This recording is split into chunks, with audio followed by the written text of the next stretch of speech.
প্রেম করবে না আমার সাথে? প্রেম করেন, ইলিশ মাছ সব ফিরে দিয়ে দেবো। ইসে একটু ফোনটা অফ করতো। এই জেলার করে জেলা কি বললি তুই? বাংলা ভাষায় কথা বলছি, বুঝেন নাই? আপনার ভালো লাগছে, আপনার লগে প্রেম করুন। প্রেম করলে খালি ইলিশ মাছ না, সব মাছ ফিরে দিয়ে দেবো।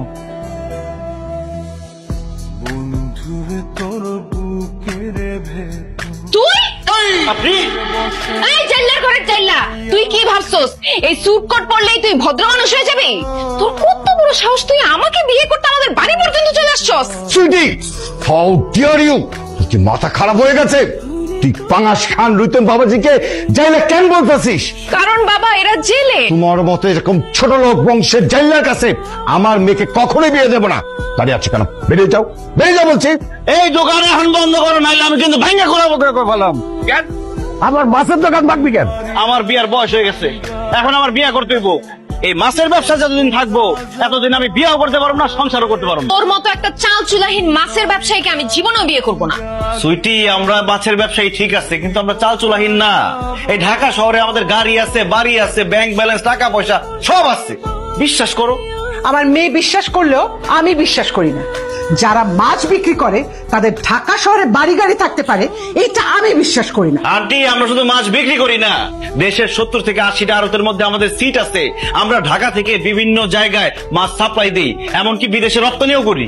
আমাদের বাপ দাদা মাছ বিক্রি করতো, এই জন্য এখনো আমরা বাজারে গিয়ে মাছ বিক্রি করি। আমরা যদি কাজ না করে সারা জীবন পায়ের উপর পা তুলে বসে থাকি, তারপরও খাই আমাদের টাকা শেষ হবে। তোমরা মাছ ব্যবসা করে বাড়ি গাড়ি সব করে ফেলছো না? মিথ্যে কথা বলো, আমি তোমার কথা বিশ্বাস করি না।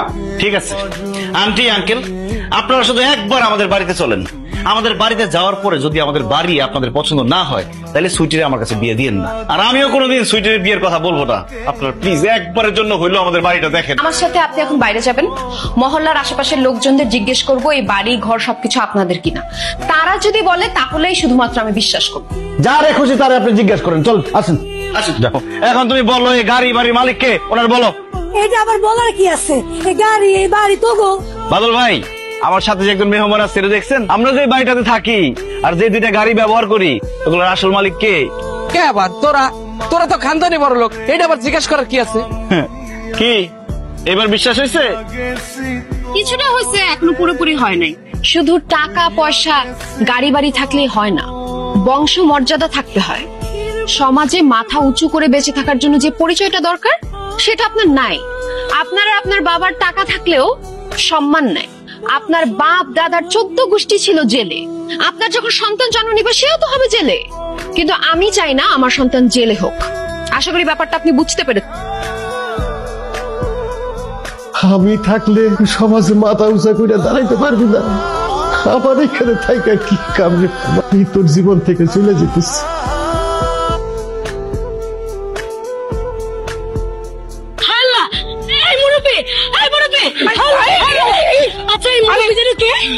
এটা তো আমাকে রুইতনের আব্বা, পাঙ্গাস কাটা। এই কথা না কইয়া আগে রুইতনটা ফোন দে। আরে আগে হাসপাতালে নিয়ে যাই, তারপর ওইখানে ফোন দেওয়া যাবো। কি ব্যাপার রবিন, বিয়ে করার জন্য তো একদম উতলা হয়ে গেছিলা, এখন আমাদের বিয়ে হয়ে গেছে, তোমার তো মন খারাপ রবিন?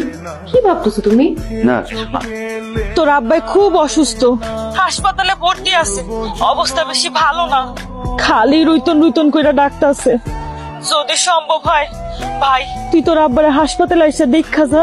আচ্ছা ঠিক আছে, আমি এখন আসতেছি। বেসিক্যালি আপনার জন্য টেনশন করতে গিয়ে ওনার হার্টটা দুর্বল হয়ে গেছে। না খেয়ে না ঘুমিয়ে ওনার শরীর দুর্বল হয়ে যায়, একটা সময় অসুস্থ হয়ে রাস্তায় পড়ে থাকে।